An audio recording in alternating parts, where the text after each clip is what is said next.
السلام علیکم ورحمۃ اللہ وبرکاتہ۔ الحمد للہ نحمده ونستعینه ونستغفره ونعوذ باللہ من شرور انفسنا وسیئات اعمالنا، من يهده الله فلا مضل له ومن يضلل فلا هادي له، وأشهد أن لا إله إلا الله وحده لا شريك له، وأن محمدا صلى الله عليه وسلم عبده ورسوله۔ قال الله تبارك وتعالى في شان حبيبه: إن الله وملائكته يصلون على النبي يا أيها الذين آمنوا صلوا عليه وسلموا تسليما۔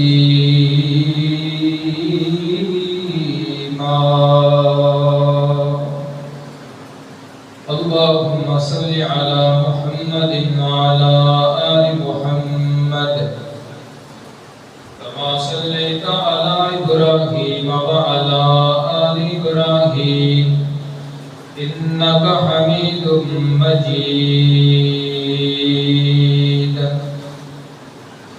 اللهم بارك على محمد وعلى آل محمد كما باركت على إبراهيم وعلى آل إبراهيم إنك حميد مجيد۔ أما بعد، فأعوذ بالله السميع العليم من الشيطان الرجيم، من همزه ونفخه ونفسه۔ بسم الله الرحمن الرحيم۔ واتل عليهم نبأ إبراهيم۔ واتل عليهم، اور آپ پڑھیے ان پر نبأ ابراہیم، ابراہیم علیہ السلام کی باتیں۔ اذ قال لأبيه وقومه ما تعبدون، جب انہوں نے اپنے باپ اور اپنی قوم سے کہا کن کی تم عبادت کر رہے ہو؟ قالوا نعبد اصناما فنظل لها عاکفین، انہوں نے کہا ہم بتوں کی عبادت کرتے ہیں اور ان کے مجاور بنے بیٹھے ہیں۔ قال هل يسمعونكم إذ تدعون أو ينفعونكم أو يضرون، ابراہیم علیہ السلام نے فرمایا کیا وہ سنتے ہیں تمہاری باتیں جب تم انہیں پکارتے ہو، یا وہ تمہیں نفع اور نقصان بھی دیتے ہیں کہ نہیں؟ قالوا بل وجدنا آباءنا كذلك يفعلون، انہوں نے کہا ہم نے تو اپنے باپ دادا کو ایسے ہی پایا ہے، وہ اس طرح کرتے تھے۔ قال أفرأيتم ما كنتم تعبدون أنتم وآباؤكم الأقدمون، آپ نے فرمایا کیا خیال ہے تمہارا ان بتوں کے بارے میں جس کی تم اور تمہارے پہلے باپ دادا عبادت کرتے ہو؟ فَإِنَّهُمْ عَدُوٌّ لِّي إِلَّا رَبَّ الْعَالَمِينَ، بے شک وہ میرے دشمن ہیں سوائے رب العالمین کے۔ الَّذِي خَلَقَنِي فَهُوَ يَهْدِينِ، وہ رب العالمین جس نے مجھے پیدا کیا ہے اور وہی مجھے سیدھی راہ پہ چلاتا ہے۔ وَالَّذِي هُوَ يُطْعِمُنِي وَيَسْقِينِ، اور وہی مجھے کھلاتا اور پلاتا ہے۔ وَإِذَا مَرِضْتُ فَهُوَ يَشْفِينِ، اور جب میں بیمار ہو جاتا ہوں تو وہی مجھے شفا دیتا ہے۔ وَالَّذِي يُمِيتُنِي ثُمَّ يُحْيِينِ، اور وہی مجھے زندہ کرے گا، وہی مجھے موت دے گا۔ والذی اطمع ان یغفر لی خطیئتی یوم الدین، اور مجھے امید ہے کہ وہی میرا اللہ روز قیامت میری خطاؤں کو معاف فرما دے گا۔ رب ہب لی حکما والحقنی بالصالحین، اے میرے رب مجھے حکم عطا فرما اور مجھے صالحین کا ساتھ نصیب فرما۔ صدق اللہ العظیم۔ ہر قسم دی حمد و ثنا اللہ جل شانہ کی ذات بابرکت کے لیے، جو ساری کائنات کا خالق، مالک، رازق، داتا، دستگیر، فعال لما یرید، علی کل شیء قدیر، ساری کائنات کو بنانے والا، نظام کائنات کو چلانے والا، بے شمار تعداد، ان گنت، بے حد و حساب درود و سلام سید البشر، سید الرسل، نبی رحمت، رسول معظم، اعلیٰ حضرت جناب محمد رسول اللہ صلی اللہ علیہ وآلہ وسلم کی ذات اقدس اور اطہر پر۔ حضرات، حضرت ابراہیم علیہ السلام کا ذکر اللہ نے قرآن مجید میں بار بار فرمایا ہے، اور ان کی قربانیوں کا ذکر بھی اللہ نے بار بار فرمایا ہے۔ پچھلے جمعے میں حضرت ابراہیم علیہ السلام کی سیرت کے حوالے سے گفتگو فرمائی تھی، اور آج کے خطبے میں قربانی کا مقصد کیا ہے، قربانی کے حوالے سے گفتگو ہوگی۔ اللہ سے دعا ہے اللہ مجھے قربانی کے بارے میں صحیح بیان کرنے کی توفیق عطا فرمائے، اور جو کچھ میں بیان کروں اللہ ہم سب کو عمل کرنے کی توفیق عطا فرمائے۔ حضرات، اللہ پاک نے قرآن مجید کے اندر ابراہیم علیہ السلام کی بڑی بڑی قربانیوں کا ذکر فرمایا ہے۔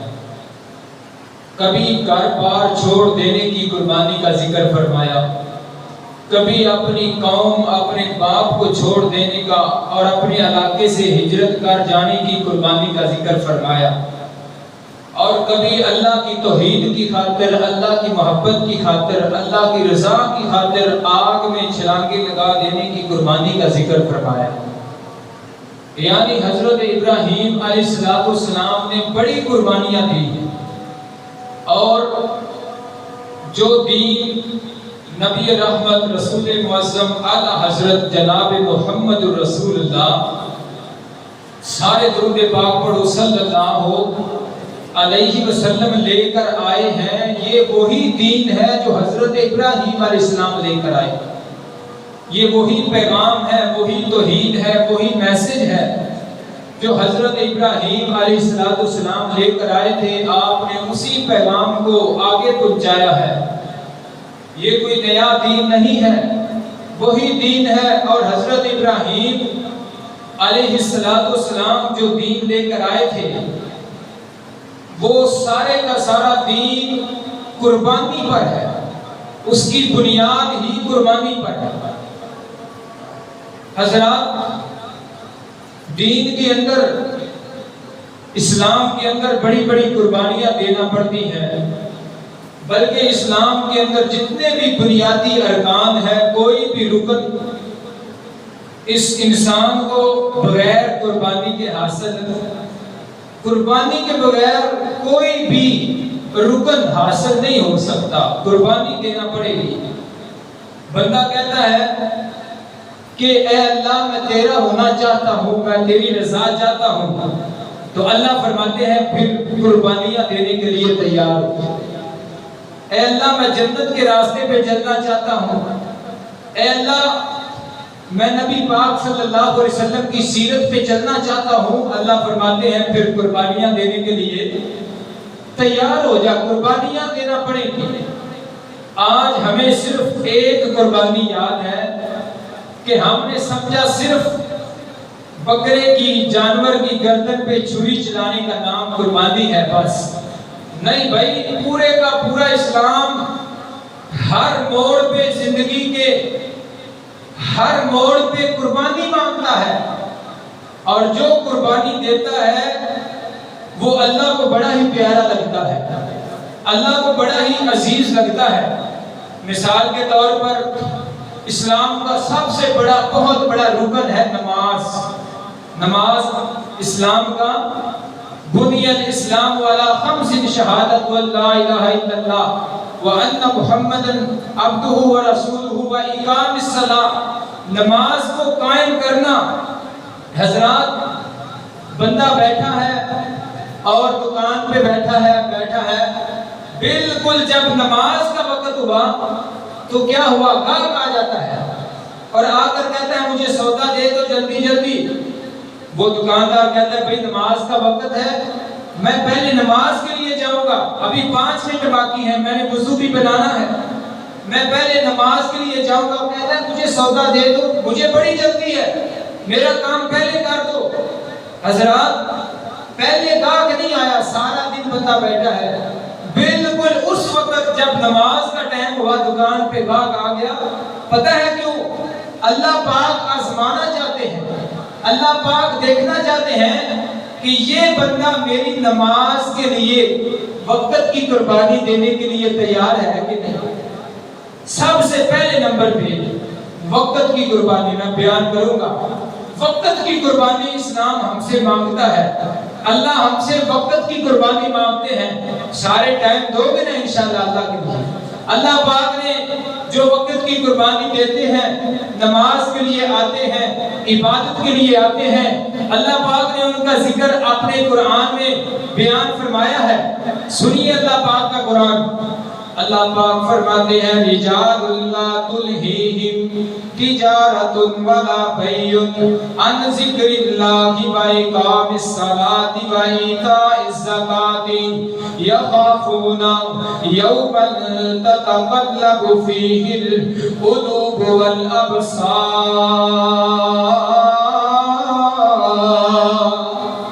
رب ذوالجلال والاکرام فرماتے ہیں میرے بندوں میں سے کچھ بندے ایسے ہیں جو جن کو غافل نہیں کرتی، ان کی تجارت ان کو غافل نہیں کرتی، ان کی خرید و فروخت ان کو غافل نہیں کرتی، ان کا کاروبار، ان کا بزنس، ان کی دنیا کی مصروفیات ان کو غافل نہیں کرتی۔ عن ذکر اللہ، اللہ کے ذکر سے، اللہ کی نماز قائم کرنے سے، وإیتاء الزکاة، زکوٰۃ ادا کرنے سے، یخافون یوما تتقلب فیہ القلوب والابصار، اللہ پاک فرماتے ہیں وہ تو اس دن سے خوف کھاتے ہیں، اس دن سے ڈرتے ہیں جس دن دلوں کو الٹ پلٹ کر دیا جائے گا، دل پھٹے کے پھٹے رہ جائیں گے، آنکھیں کھلی کی کھلی رہ جائیں گی۔ اللہ پاک وقت کی قربانی مانگتے ہیں، اور جو بندے وقت کی قربانی دیتے ہیں اللہ پاک ان کا قرآن کے اندر ذکر فرماتے ہیں، اللہ پاک ان کا قرآن کے اندر اللہ پاک ان کے تذکرے فرماتے ہیں۔ میں قرآن کے 1-2 مقام پڑھتا ہوں، پھر نبی پاک صلی اللہ علیہ وسلم کی حدیث بھی بیان کرتا ہوں۔ اللہ فرماتے ہیں قد افلح المؤمنون الذین هم فی صلاتهم خاشعون۔ اللہ فرماتے ہیں کامیاب ہو گئے وہ مومن، ایمان والے کامیاب ہو گئے جو اپنی نماز کے لیے وقت نکالتے ہیں، جو اپنی نماز کے اندر وقت دیتے ہیں، جو اللہ کی عبادت کے لیے آتے ہیں، جو اللہ کے لیے اللہ کے گھر کے اندر آ کر بڑے اطمینان کے ساتھ جلدی کی نماز نہیں پڑھتے، تیزی کی نماز نہیں پڑھتے، بڑے آرام اور سکون سے اللہ کی عبادت کرتے ہیں۔ دوسرے نمبر پر اللہ پاک نے بیان فرمایا، اللہ فرماتے ہیں والذین هم علی صلاتهم یحافظون اولئک فی جنات مکرمون۔ وہ بندے جو اپنی نماز کی حفاظت کرتے ہیں، اپنی نماز کی حفاظت کرتے ہیں، اللہ پاک ایسے معزز لوگوں کو اپنی جنت کا مہمان بنا دے گا۔ نبی پاک صلی اللہ علیہ وسلم نے بیان فرمایا، آقا فرماتے ہیں من حافظ علیہا فإنہ لہ نجاتا نورا و نجاتا و برہانا، جو بندہ اس نماز کی حفاظت کرے گا، نماز کے لیے وقت کی قربانی دے گا، وقت کی قربانی دے گا، اپنی نماز کی حفاظت کرے گا، 5 وقت کی نماز کا اہتمام کرے گا، نبی پاک صلی اللہ علیہ وسلم نے بیان فرمایا یہ نماز روز قیامت اس بندے کے لیے روشنی بن جائے گی، اس بندے کے لیے نجات کی دلیل بن جائے گی، اس بندے کے لیے برہان بن جائے گی۔ نبی پاک صلی اللہ علیہ وسلم نے فرمایا وَمَن لَّمْ يُحَافِظْ عَلَيْهَا فَإِن لَّمْ يَكُن لَّهُ نُورًا وَلَا نَجَاةً وَلَا بُرْهَانًا، اللہ کے پاک نبی فرماتے ہیں جو اپنی نمازوں کی حفاظت نہیں کرے گا، نماز کے لیے وقت کی قربانی نہیں دے گا، نماز کے لیے اپنی دکان کو نہیں چھوڑے گا، نماز کے لیے اپنے کام کو نہیں چھوڑے گا، نماز کے لیے اپنے یار بیٹیوں کی محفل کو نہیں چھوڑے گا، نماز کے لیے اپنے بیوی بچوں کو نہیں چھوڑے گا، اللہ کے گھر کے اندر نہیں آئے گا۔ وَمَن لَّمْ يُحَافِظْ عَلَيْهَا، اپنی نمازوں کی حفاظت نہیں کرے گا، نبی پاک صلی اللہ علیہ وسلم فرماتے ہیں، آقا فرماتے ہیں صحابیوں روز قیامت اس کی نماز نہ تو اس کے لیے نور بنے گی، نہ اس کے لیے نجات اور دلیل بنے گی، نہ اس کے لیے برہان بنے گی، بلکہ میرے آقا نے تو یہاں تک بیان فرمایا، آقا فرماتے ہیں اے میرے صحابہ جو وقت کی قربانی نہیں دیتے، نماز کے لیے اپنا وقت قربان نہیں کرتے ہیں، روز قیامت ایسے لوگوں کو اللہ پاک فرعون، حامان اور قارون جیسے لوگوں کے ساتھ کھڑا کرے گا۔ اللہ اکبر، وقت کی قربانی اسلام ہم سے مانگتا ہے، وقت کی، گائے کی قربانی، بکرے کی قربانی، دمبے کی قربانی سب کرتے ہیں نا بھائی، تو وقت کی قربانی کون دے گا؟ وقت کی قربانی ہم نے دینی ہے، وقت کی قربانی کریں گے، وقت قربان کریں گے، پھر اللہ بڑی عزتیں عطا فرمائے گا۔ پتہ ہے کتنی عزتیں؟ اللہ اکبر، اتنا آسان نہیں ہے بھائی جان کہ بندہ جنت میں چلا جائے، ایسے ہی جنت کا راستہ آسان نہیں ہے، بڑی بڑی قربانیاں دینا پڑتی ہیں۔ کسی نے کیا خوب کہا ہے، یہ شہادت گاہ الفت میں قدم رکھنا ہے، اتنا آسان نہیں ہے مسلمان ہونا، مسلمان ہونا آسان نہیں ہے، اپنی میں کو مارنا پڑتا ہے، اپنی خواہش کو دفن کرنا پڑتا ہے، اور اپنی چدراہٹ کو ختم کرنا پڑتا ہے، اور اللہ کے لیے اپنے آپ کو جھکانا پڑتا ہے۔ اللہ کے لیے اپنے آپ کو جھکائیں، پھر جنت ملے گی۔ اور اللہ پاک نے قرآن مجید میں ارشاد فرمایا، اللہ فرماتے ہیں ام حسبتم ان تدخلوا الجنہ ولما یأتکم مثل الذین خلوا من قبلکم مستهم البأساء والضراء وزلزلوا حتى يقول الرسول والذین آمنوا معه متى نصر اللہ الا ان نصر اللہ قریب۔ اللہ پاک بیان فرماتے ہیں، اللہ اکبر، اے نبی پاک صلی اللہ علیہ وسلم کی امت کے لوگوں، ابھی تک تمہارے پاس وہ قربانی دینے کے موقع نہیں آئے، کیا تم نے سمجھ لیا ہے ایسے ہی تم جنت میں داخل ہو جاؤ گے؟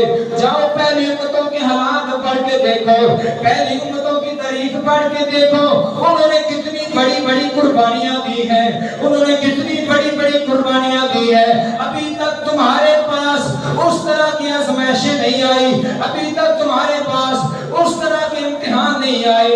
اللہ پاک فرماتے ہیں مَسَّتْهُمُ الْبَأْسَاءُ وَالضَّرَّاءُ وَزُلْزِلُوا، ان کے پاس تکلیفیں بھی آئیں، ان کے پاس تنگ دستیاں آئیں، وَزُلْزِلُوا، حتیٰ کہ ان کو اللہ پاک نے اتنا جھنجھوڑا، اتنا آزمایا، حتیٰ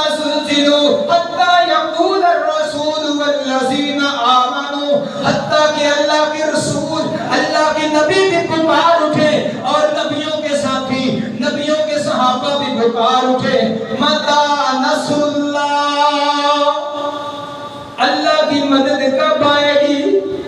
اللہ کی مدد اتنی بڑی بڑی آزمائشیں آئی پہلے انبیاء پر، پہلی قوموں پر، اور انہوں نے ان آزمائشوں پہ صبر کیا اور قربانیاں دی۔ اتنی بڑی آزمائشیں اللہ کا قرآن کہتا ہے، حتیٰ کہ رسولوں نے بھی کہا اور ایمان والوں نے بھی کہا متا نصر اللہ، اللہ کی مدد کب آئے گی؟ نبی پاک صلی اللہ علیہ وسلم نے بیان فرمایا، آقا فرماتے ہیں اللہ پاک نے جنت کو بنایا، جانا ہے نا جنت میں، اللہ پاک سب کو جنت کا داخلہ نصیب فرمائے، ہمارے نیک عمل کو اللہ پاک قبول فرما کر ہمیں جنت کا داخلہ نصیب فرمائے۔ نبی پاک صلی اللہ علیہ وسلم فرماتے ہیں اللہ پاک نے جنت کو بنایا، اللہ پاک نے جہنم کو بنایا، جنت اور جہنم کو بنانے کے بعد اللہ پاک نے فرشتوں کے سردار سیدنا جبریل علیہ السلام کو حکم دیا، جاؤ جبریل دیکھ کر آؤ، میں نے جنت بھی بنائی ہے، میں نے جہنم بھی بنائی ہے۔ حضرت سیدنا جبریل علیہ السلام جنت کو دیکھا اور جہنم کو دیکھا، اللہ کے دربار میں آ کر عرض کرتے ہیں اے اللہ جنت تو اتنی خوبصورت ہے، جنت اتنی خوبصورت ہے، ہر بندہ اس جنت کے اندر داخل ہو جائے گا، کوئی بھی پیچھے نہیں رہے گا، اور جہنم تو اتنا بڑا آگ کا گڑھا ہے، کوئی بھی اس کے اندر جانے کے لیے تیار، کوئی بھی اس کے اندر جانے کے لیے تیار نہیں ہوگا۔ اللہ پاک نے فرمایا اے جبریل امین جاؤ دوبارہ میری جنت کو بھی دیکھ کر آؤ، پھر سے جہنم کو بھی دیکھ کر آؤ۔ حضرت سیدنا جبریل امین علیہ السلام دوبارہ جا کر دیکھتے ہیں، جنت کو بھی دیکھا، جہنم کو بھی دیکھا۔ اب جنت اور جہنم کے ارد گرد اللہ پاک نے باڑ لگا دی ہے، باڑ لگاتے ہیں نا، باڑ سمجھتے ہو، باڑ قید لگا دی ہے، حد لگا دی ہے، باڑ لگی ہوئی ہے جنت کے گرد اور جہنم کے گرد، جہنم کے ارد گرد باڑ لگی ہوئی ہے، کہیں پہ زنا کی باڑ ہے، کہیں پہ بے حیائی کی باڑ ہے، اور کہیں پہ حرام خوری کا دروازہ ہے، اور کہیں پہ اللہ کی نافرمانیوں کا دروازہ ہے، کہیں پہ عداوتیں اور بغاوتیں ہیں۔ جب جنت کو دیکھا تو جنت کے ارد گرد بھی باڑ لگا دی گئی، کہیں پہ ایمان کی باڑ لگی ہوئی ہے اور کہیں پہ حیا کی باڑ لگی ہوئی ہے، کہیں پہ نماز کا دروازہ لگا ہے، کہیں پہ جہاد کا دروازہ لگا ہے، کہیں پہ روزے کی باڑ لگی ہے، کہیں پہ زکات کا دروازہ لگا ہے۔ اب واپس آئے حضرت سیدنا جبریل علیہ السلام آ کر عرض کرتے ہیں اے اللہ جس طرح کی باڑ جنت اور جہنم کے ارد گرد لگا دی گئی ہے، بہت سارے لوگ جہنم کا بالن بن جائیں گے سوائے چند لوگوں کے جو جنت میں جائیں گے۔ اللہ اکبر، جنت میں جانا اتنا آسان نہیں ہے، جنت میں جانے کے لیے قربانی دینی پڑے گی۔ کیا کرنا پڑے گا؟ سب سے پہلے نمبر پہ ہم نے کون سی قربانی دینی ہے؟ وقت کی قربانی دینی ہے، وقت پہ اللہ کے گھر میں آنا ہے، اللہ کی مسجد میں آنا ہے، نماز کے لیے وقت نکالنا ہے، قرآن کی تلاوت کے لیے وقت نکالنا ہے۔ نبی پاک صلی اللہ علیہ وسلم نے بیان فرمایا، آقا فرماتے ہیں انتظار الصلاۃ بعد الصلاۃ، ایک نماز پڑھنے کے بعد دوسری نماز کا انتظار کرنے والا بندہ، ایسا نمازی بنو کہ ایک نماز پڑھ لی اور دوسری کی فکر لگ جائے، فکر لگ جائے کہ اب میں نے ظہر پڑھی ہے تو عصر بھی پڑھوں گا، عصر پڑھی ہے تو مغرب بھی پڑھوں گا، اتنا شوق جب ہوتا ہے۔ اور نبی پاک صلی اللہ علیہ وسلم نے بیان فرمایا ایک نماز کے بعد دوسری نماز کا بولو انتظار کرنے والا، ایک نماز کے بعد دوسری نماز کا انتظار کرنے والا، اللہ کے فرشتے، اللہ کے نورانی فرشتے ایسے ہاتھ اٹھا کے اللہ کے دربار میں دعائیں کرتے ہیں۔ اللہ کے فرشتے فرماتے ہیں اللہم اغفر لہ وارحمہ، اے اللہ اس بندے کو معاف فرما دے، اس بندے پہ اپنا رحم فرما دے۔ اب اس بندے کے لیے فرشتے کیوں دعائیں کر رہے ہیں؟ کیونکہ اس نے وقت کی قربانی دی ہے۔ کون سی قربانی دی ہے بھائی؟ وقت کی قربانی دی ہے۔ اور نماز کے لیے وقت نکالنا، نماز فرض ہے اور اس کو ادا کرنا یہ وقت کی قربانی ہے۔ اسی طرح میرے بھائی توجہ، اسی طرح جمعہ بھی فرض ہے۔ آپ سب جمعہ پڑھنے کے لیے آئے ہو، جمعے کے لیے وقت نکالنا بھی قربانی ہے نا، یہ بھی قربانی ہے۔ نبی پاک صلی اللہ علیہ وسلم نے بیان فرمایا، صحیح حدیث کے اندر آتا ہے، میرے آقا مدنی سرکار نے فرمایا، جو بندہ امام کے منبر پر بیٹھنے سے پہلے، توجہ کرو نا، نبی پاک صلی اللہ علیہ وسلم نے بیان فرمایا، جو بندہ خطیب کے منبر پر بیٹھنے سے پہلے مسجد میں آئے گا، اللہ پاک اونٹ کی قربانی کا ثواب دے گا۔ کتنا ثواب دے گا بھائی؟ بولو نا یار سارے، آپ نے ثواب نہیں دینا، کتنا ثواب ملے گا؟ 5 لاکھ کا اونٹ ہے، اور کم از کم اندے نہیں ہوتا ہے، 5 لاکھ کا اونٹ اللہ کے راہ میں قربان کرنے کا ثواب ملے گا اس بندے کو جو سب سے بلو والے کہتے ہیں یہ اونٹ کی قربانی کا ثواب تے مولوی صاحب نے لین دیو اسی تے بعد میں آواں گے ہیں۔ نہیں بھائی نہیں، یہ اللہ کے دربار میں اونٹ قربان کرنے کا ثواب ملے گا۔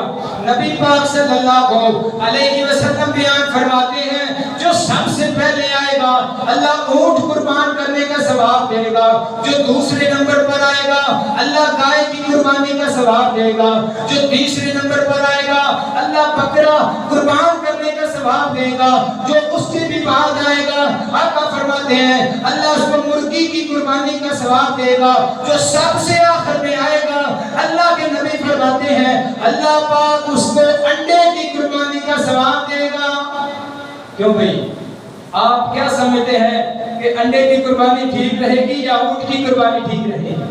بھائی دیکھیں، ایک طرف اونٹ کی قربانی ہے، چاچا جی بات سمجھے ذرا، ایک طرف اونٹ کی قربانی ہے اور جو بعد میں آیا ہے اس کو انڈے کی قربانی کا ثواب ملا ہے۔ وجہ کیا ہے؟ کیونکہ جو پہلے آیا ہے اس کو اونٹ کی قربانی کا ثواب اس لیے ملا ہے کیونکہ اس نے وقت کی قربانی دی ہے۔ کون سی قربانی دی ہے؟ وقت کی قربانی۔ یہ بڑا سمجھنے والا موضوع ہے بھائی، ہم نے تو سمجھا صرف چھری چلا دو قربانی ہو گئی، اللہ کے دین میں تو دن رات قربانیاں دینی پڑتی ہیں۔ اسلام میں جنت کے راستے پہ چلنے میں تو دن رات ساری زندگی قربانیاں دینا پڑتی ہیں۔ اور میں جو بیان کر رہا ہوں سب سے پہلے یاد رکھنا آپ نے کون سی قربانی دینی ہے؟ وقت کی قربانی آج کے بعد دیں گے انشاءاللہ۔ جمعے کے لیے میں ہر جمعے میں یہ بات کہتا ہوں، آج تو چلو ویسے بات آگے ضمناً بات آگی تو میں نے کر دی ہے کہ آپ جمعے کے لیے وقت پہ آیا کرو۔ اور الحمدللہ میرے یہ چند بزرگ جو بیٹھے ہیں انہوں نے بات کو سمجھا ہے، الحمدللہ اب یہ اذان سے پہلے مسجد میں تشریف لاتے ہیں۔ میری اللہ سے دعا ہے اللہ پاک ان کے سینوں کو نور ایمان سے منور فرما دے، اللہ ان کی دنیا آخرت بہتر فرما دے۔ یا اللہ ہم سب کو، پورے گاؤں والوں کو، پورے محلے اور علاقے والوں کو وقت کی قربانی دینے کی توفیق عطا فرما دے، وقت میں جمعہ پڑھنے کی توفیق عطا فرما دے۔ تو یہ سب سے پہلی چیز آپ نے یاد رکھنی ہے کہ ہم نے سب سے پہلے کون سی قربانی دینی ہے؟ سارے کو بھول نہ جانا، میں اگلی بات شروع کرنے لگا ہوں۔ سب سے پہلے کون سی قربانی دو گے؟ وقت کی قربانی۔ دوسرے نمبر پر بھوک اور پیاس کی قربانی۔ اسلام کے اندر بھوک اور پیاس کی قربانی بھی موجود ہے۔ جب روزہ رکھتا ہے انسان، شربت بھی حلال ہے، بوتل بھی حلال ہے، کھانا بھی حلال ہے، پھل بھی حلال ہے، ساری چیزیں حلال ہیں، ان کو کھا لینا جائز ہے، کوئی کباہت والی بات نہیں ہے۔ لیکن فجر سے لے کر مغرب تک انسان بھوکا بھی رہتا ہے، پیاسا بھی رہتا ہے، حتیٰ کہ اتنی بھوک لگتی ہے، اتنی پیاس لگتی ہے، جب روزے کا آخری وقت ہوتا ہے بھوک اور پیاس کی وجہ سے اس کے منہ سے سمیل آنا شروع ہو جاتی ہے، اس کے منہ سے بو آنا شروع ہو جاتی ہے۔ نبی پاک صلی اللہ علیہ وسلم نے بیان فرمایا ان اطیب عند اللہ من المسک، اللہ پاک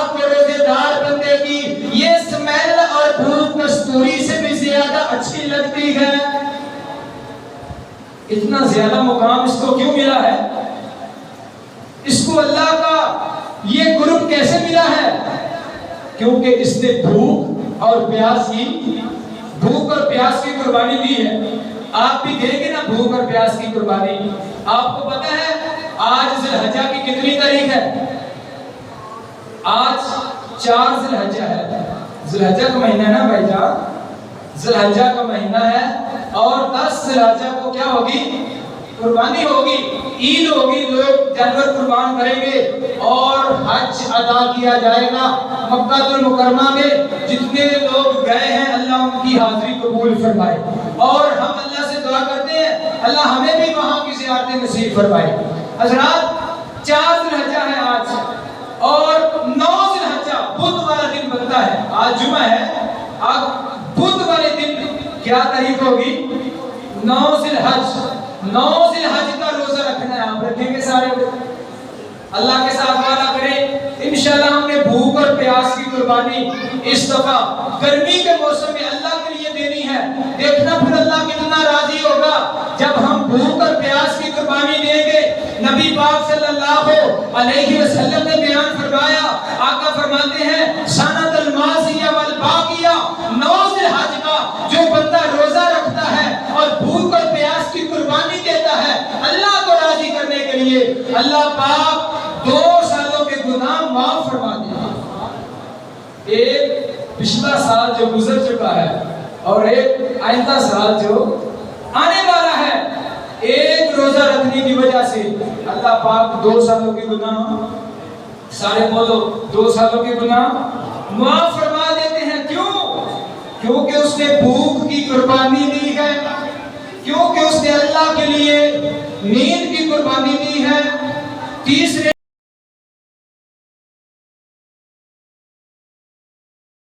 سجدے کرنا، یہ نیند کی قربانی ہے. نیند کی قربانی نبی پاک صلی اللہ علیہ وسلم نے بیان فرمایا جب رات کا آخری پہر ہوتا ہے، جب رات کا، اللہ پاک پہلے آسمان پہ آتے ہیں. اللہ پاک کہاں پہ آتے ہیں؟ یہ ہمارا ایمان ہے. اللہ بھی نزول فرماتے ہیں. وہ کیسے فرماتے ہیں، کیسے آتے اور جاتے ہیں؟ جیسے اس کی شان ہے. جتنا نبی پاک نے بیان فرما دیا ہمارا اس پہ ایمان ہے. آپ نے فرمایا پہلے آسمان پہ اللہ پاک نزول فرماتے ہیں، پہلے آسمان پہ اللہ پاک نازل ہوتے ہیں، اور پہلے آسمان پہ رات کے آخری پہر سحری کے وقت قرآن کے اندر بھی اس کا ذکر فرمایا قَالُوا قَلِيلًا مِّنَ اللَّيْلِ مَا يَهْجَعُونَ. اللہ کے بندے راتوں کو بہت کم سوتے ہیں. وَبِالْأَسْحَارِ هُمْ يَسْتَغْفِرُونَ. اور سحری کے وقت اللہ سے توبہ کرتے ہیں، سحری کے وقت اللہ سے معافیاں مانگتے ہیں. صحیح مسلم کے اندر روایت موجود ہے، سیدنا ابو ہریرہ رضی اللہ تعالی عنہ بیان فرماتے ہیں اللہ پاک پہلے آسمان پہ آ جاتے ہیں اور آوازیں لگاتے ہیں ہے کوئی توبہ کرنے والا میں اس کی توبہ کو قبول کر دوں، ہے کوئی سوال کرنے والا میں اس کو عطا کر دوں، ہے کوئی بخشش مانگنے والا میں اس کو معاف کر دوں. اللہ پاک خود پہلے آسمان پہ نازل ہو کے اپنے بندوں کو آوازیں دے رہے ہوتے ہیں. لیکن ہماری بدقسمتی ہے، ہماری بدقسمتی ہے کہ پورا قصور 12-1 بجے تک جاگتا ہے، 12-1 بجے تک. تو بالکل اس وقت جب اللہ پہلے آسمان پہ آ جاتے ہیں اور آوازیں لگاتے ہیں اس وقت سارے کا سارا شہر نیند کی وادی میں چلا جاتا ہے. سارے لوگ سو جاتے ہیں. اے اللہ بھائی جان کبھی وقت نکالے تو صحیح. آپ آج یہ بھی وعدہ کر لیں بھوک اور پیاس کی قربانی کے ساتھ نیند کی قربانی بھی دیں گے، نیند کی قربانی دیں گے انشاءاللہ. توجہ میری طرف فرمائیں. آج رات کو، اور آپ کو پتہ ہے یہ جو راتیں گزر رہی ہیں نا، راتیں یہ بڑی اہم راتیں ہیں. اللہ پاک فرماتے ہیں والفجر ولیال عشر، قسم ہے فجر کی اور قسم ہے ان 10